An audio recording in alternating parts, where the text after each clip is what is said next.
Assalamualaikum warahmatullahi wabarakatuh. Kembali kita jumpa pada siang hari ini dengan Podcast Gemai Ceria. Yang telah hadir pada siang hari ini tamu kita yang luar biasa, yakni Bapak Dr. Mutiara Islam SPOGK. Beliau adalah Direktur di Rumah Sakit RSUD Pariaman dan sekaligus Bapak Spesialis Kandungan.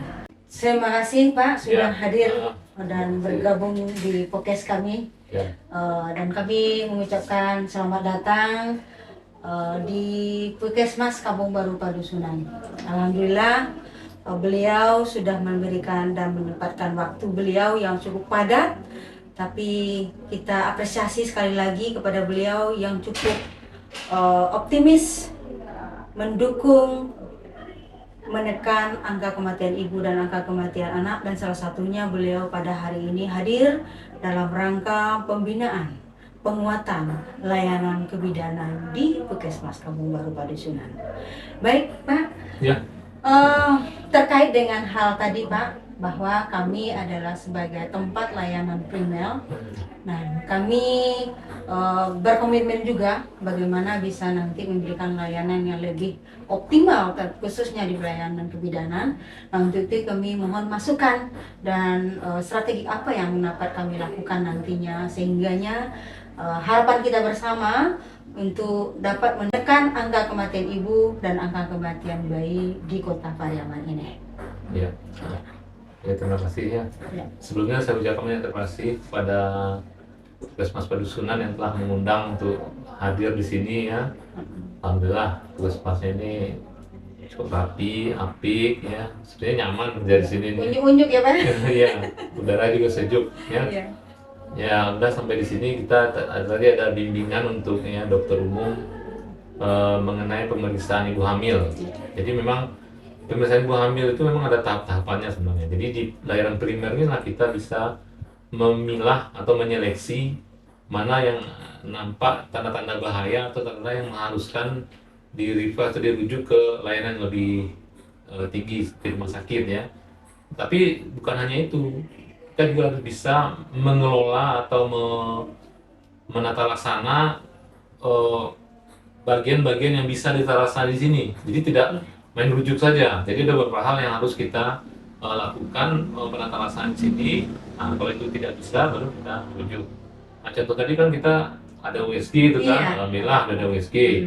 Itu untuk obstetri memang untuk kebidanan ya itu memang suatu alat yang sangat sangat urgen, yang membantu sekali. Karena seolah kita bisa melihat anak dalam perut itu. Nah, dari USG kita bisa menyatakan ini anaknya bagus, ini nggak ada masalah. Dengan USG itulah bisa dilihat, dan itu memang perlu pelatihan dan jam terbang yang lebih dari dokter yang melakukan atau sonografernya atau operatornya. Nah, itu tadi kan ada dokter Dila ya. Alhamdulillah saya sudah membimbingnya dan mudah-mudahan dia bisa dengan USG itu bisa menyeleksi mana yang ada kelainan-kelainan atau tanda bahaya pada janin sehingga perlu rujukan lebih tinggi. Nah, mudah-mudahan ke depannya utilitas USG ini lebih dimanfaatkan lagi sehingga lebih efektif. Jadi nggak terlalu banyak dirujuk dan nggak terlalu banyak yang menjadi hamilnya menjadi tahu-tahu sudah emergensi atau sudah tanda bahaya saja.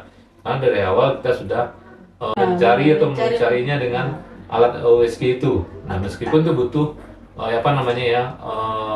jam terbang atau namanya kedokteran lah atau ilmu kesehatan, kan kita butuh pengalaman. Tapi insya Allah kalau terus dilakukan, kemudian bisa kita menemukan kelainan-kelainan patologis yang lebih dini pada ibu hamil. Karena penanganan lebih dini itu lebih murah, lebih aman, dan lebih simpel daripada dia lebih lanjut. Nah, itu yang bisa kita lakukan di Puskesmas. Mudah-mudahan ke depan saya berharap seleksi pada kehamilan ini tetap dilaksanakan dengan USG dengan berpedoman pada buku PINK, buku JICA itu salah satu buku yang sudah itu termasuk dipuji orang luar negeri itu. Semua kita harus paham. Ada petugas harus paham, ibu hamil harus paham, keluarga ibu hamil juga harus paham dia membaca buku itu sehingga sama ini kita. Persepsi Persepsi kita ya, Pak, ya. sama. Jadi 3 orang komponen tadi harus saling sinergis. Iya, ya? harus Oke. bersama Iya. sehingga dia tahu mana yang harus membutuhkan pertolongan, apa tindakannya pada kehamilan usia segini, dan ada aturan-aturan kontrolnya itu sekali berapa, ya kan? Iya. Sesuai dengan jadwal yang sudah ditentukan. Iya, Nah, itu sudah dipatok di buku itu, dan diharapkan setiap petugas yang Kontribusi di situ. berkontak dengan pasien Iya. itu mengisi apa asesmen dia sehingga bisa dibaca jadi pedoman juga petugas berikutnya. Oh, 2 minggu lalu pernah ke RUSUD, ini tulisan dokternya. Oh, dan rekomendasi memang ini bisa di rumah. Nah, berarti saya di rumah, dia sebulan lagi disuruh kontrol lagi. Iya. Nah, itu contohnya. Jadi kita bisa lebih menyatukan persepsi kita sehingga lebih Menggambarkan apa yang tingkat lanjutnya, Pak. iya, sehingga hasil daripada yang tujuan mereka kan menekan angka kematian ibu. Iya. Karena itu angka kematian ibu memang harus kita persamakan, nggak bisa Satu nggak sendiri-sendiri bisa, saja, Pak, ya. memang nggak bisa. Dia faktor banyak sekali, Iya. banyak sekali. Memang komponennya banyak, Iya. mulai pendidikan ibunya, ekonomi ibunya, kondisi lingkungannya, Iya. dan sarana kita di rumah sakit dan di pelayanan primer ini juga itu sangat pengaruh, mendukung ya, Pak, ya. sangat pengaruh semuanya. Nah, itu yang bisa kita lakukan. Oke, Pak, luar biasa. Baik, Pak, berarti di dalam penggunaan buku ini walaupun simpel tetapi maknanya lebih besar. Iya. Artinya di sisi mana yang harus menguatkan di situ, baik di layanan primer, baik di masyarakatnya, dan termasuk di bayanan rujukan pada rumah sakit. Artinya kesinambungan itu wajib dijalani dan sinkronisasinya wajib dipenuhi sehingganya salah satu indikator sudah kita selesaikan secara ilustrasinya ya, Pak ya. Baik, Pak. Satu lagi, Pak, bahwa Dinas Kesehatan kami Kota Pariaman itu mengagendakan bagaimana sesuai dengan tuntutan KMK 43 itu, Pak, bahwa Puskesmas wajib melakukan persalinan di Puskesmas karena salah satu dinyatakan Vaskes Yankesnya itu tempat persalinan itu adalah di Puskesmas lagi, Pak, tidak ada di Pustu, tidak ada di Bidan. Nah, jadi nanti andaikan mudah-mudahan kami mampu menggerakkan pelayanan di Vaskes Yankes kami ini, Pak. Jadi kalau kendala misalnya atau ada apa, kita minta bantu lagi. Insyaallah kita siap berkolaborasi. Alhamdulillah, luar biasa. Sama RSUD Pariaman. Jadi memang ini saya garis bawahi sedikit. Kita RSUD itu bukan menara gading orang hebat yang hanya berkutat di kantornya menunggu yang datang, tidak. Kita harus melakukan edukasi ke lapangan, ya. Kita men-share ilmu kita sehingga apa yang kita punya itu tahu orang mengelola di layanan primer. Nah, sehingga dalam pengelolaan pasien itu sama kebidanan ini, karena dia kebidanan ini kasnya itu selalu emergensi aja. Kalau ada emergensi ya nggak masalah memang, tapi ketika emergensi itu ujung-ujungnya nyawa. Yang tadi itu kematian ibu, kematian anak. Maka itu perlu turun ke lapangan kami di RSUD ini supaya bisa melakukan edukasi sehingga penyamaan selera, kalau bahasa kutip selera, sehingga sama kita cara pandang, persepsi, dan asumsi sehingga ya klop matching dia nanti.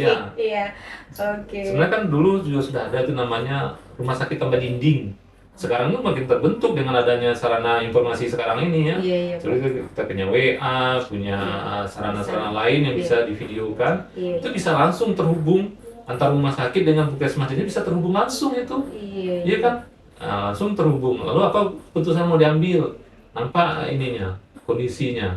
Apa yang bisa ditangani di rumah sakit, apa harus dirujuk segera, dan ketika merujuk sudah ada komunikasi juga antara dokter. Saya dokter menyiapkan, nanti orang digini nanti datang pasien ini dari puskesmas, tolong ini, ya gitu. Nanti kesiapan terbayang, kita itu pasien puas sekali dan kita juga lebih nyaman dengan itu, nggak semuanya buru-buru, jadi udah kita siapkan semuanya.